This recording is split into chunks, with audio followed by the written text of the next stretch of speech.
From PM Modi's response to motion of thanks in the parliament to voting in Delhi and US deporting migrants back to India. Hi, I'm Flora Swai and you're watching the news wrap on the Indian Express. In the big news of the day, Prime Minister Narendra Modi responded to the motion of thanks on President Draupadi Murmu's address, calling her a source of inspiration for the developed India. He noted that this was his 14th reply to the motion in Lok Sabha and expressed gratitude to India's democratic debate culture. आदरणीय अध्यक्ष जी, राष्ट्रपति जी के अभिभाषण के बाद एक महिला राष्ट्रपति जी एक गरीब परिवार की बेटी, उनका सम्मान न कर सके, आपकी मर्जी, लेकिन क्या क्या कहकर उनको अपमानित किया जा रहा है। मैं राजनीतिक हताशा निराशा समझ सकता हूं, लेकिन एक राष्ट्रपति के खिलाफ क्या कारण है? क्या कारण है?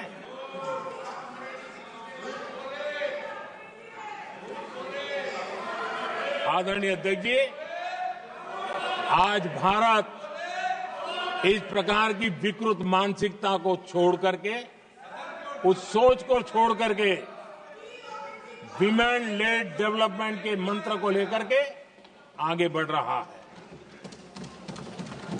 अगर आधी आबादी उसको अगर पूरा अवसर मिले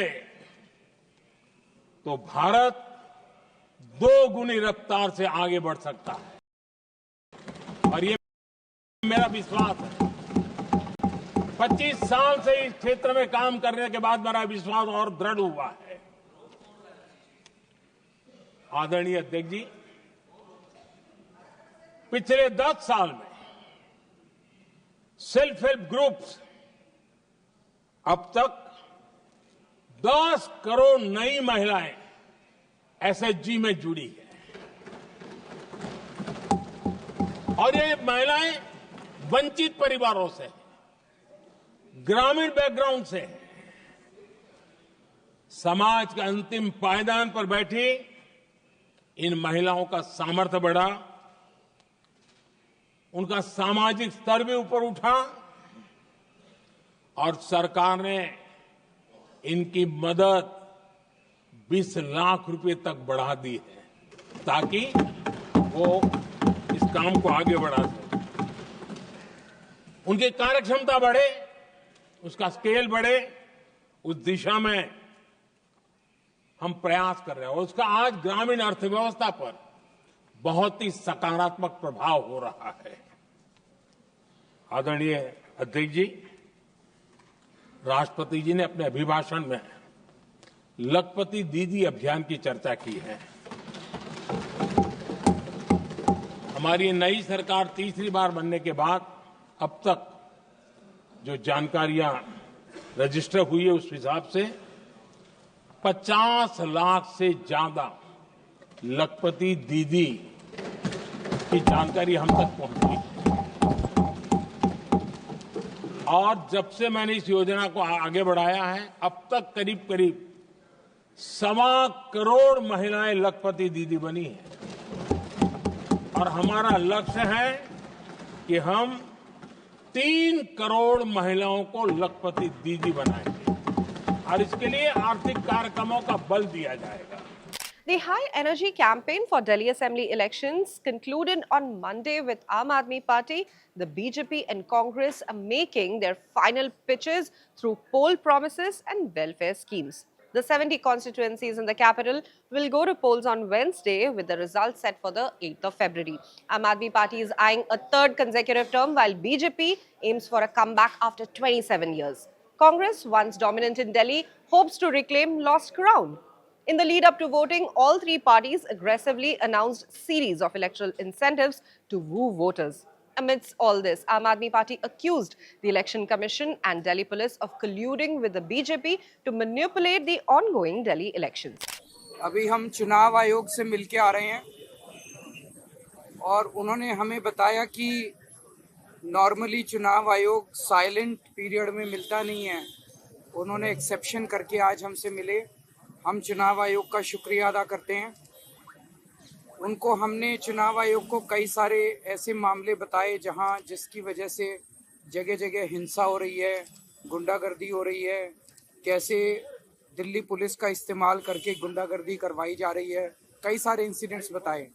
चुनाव आयोग ने आश्वासन दिया है कि सख्त कार्रवाई की जाएगी और चुनाव को निष्पक्ष कराने के लिए वो सभी कदम उठाएंगे। हमने ये भी बताया कि बहुत बड़े स्केल के ऊपर वोटर सप्रेशन हो सकता है, जैसे इस गुंडागर्दी की वजह से, पुलिस की गुंडागर्दी की वजह से, बीजेपी की गुंडागर्दी की वजह से कई जगह हो सकता है कि लोग घर से डर के मारे दहशत में वोट डालने ना निकलें।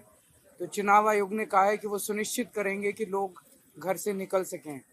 और तीसरी बात थी कि ये आशंका है कि बड़े स्तर के ऊपर आज रात को पैसे देके या डरा धमका के लोगों के काली इंक उनकी उंगली पे लगा दी जाएगी ताकि वो कल वोट डालने ना जा सकें। इसके ऊपर भी चुनाव आयोग ने समुचित कार्रवाई करने का आश्वासन दिया है। तो हम चुनाव आयोग का शुक्रिया अदा करते हैं कि आज वो इतने शॉर्ट नोटिस में हमसे मिले। आप लोग संतुष्ट हैं sir? In news from the south, Telangana Chief Minister Revant Reddy presented the state's caste survey in the Legislative Assembly, fulfilling Congress's election promise within 1 year. He explained that the demand for enumerating historically marginalized backward classes comes from within these communities. Reddy emphasized that the policy changes need supporting data and the caste survey results will play a key role in driving the socio-political transformation in the state, marking a significant moment in Telangana's history. In a major development internationally, a United States military aircraft deported migrants to India, marking the farthest destination yet for Trump military-led deportation flights. A C-17 aircraft carrying migrants is expected to arrive in India within 24 hours. This move is part of the Pentagon's broader use of military resources for deportations, border security, and migrant housing, despite concerns over high costs involved. The Trump administration's emergency immigration measures continue to escalate, with military planes already being used for deportations to Latin America.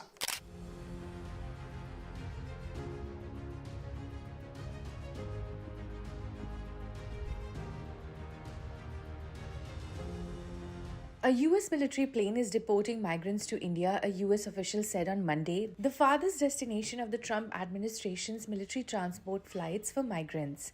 President Donald Trump has increasingly turned to the military to help carry out his immigration agenda, including sending additional troops to the US-Mexico border using military aircraft to deport migrants and opening military bases to house them. The official, speaking on the condition of anonymity, said the C-17 aircraft had departed for India with migrants aboard but would not arrive for at least 24 hours. The Pentagon has also started providing flights to deport more than 5,000 immigrants held by US authorities in El Paso, Texas, and San Diego, California.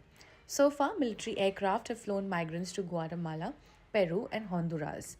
Earlier, MEA had said that India will accept back illegal Indians living anywhere in the world. India, we have made this clear earlier as well. We are against illegal immigration, especially because it is linked to several forms of organized crime. For Indians, not just in the United States, but anywhere in the world, if they are Indian nationals and they are overstaying or they are in a particular country without proper documentation, we will take them back, provided documents are shared with us so that we can verify their nationality, that they are indeed Indians.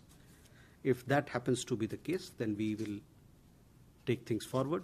We'll facilitate. That's a wrap for today. Before we go, here are some exciting news. 2 cheetah cubs have been spotted at Kuno National Park in Madhya Pradesh.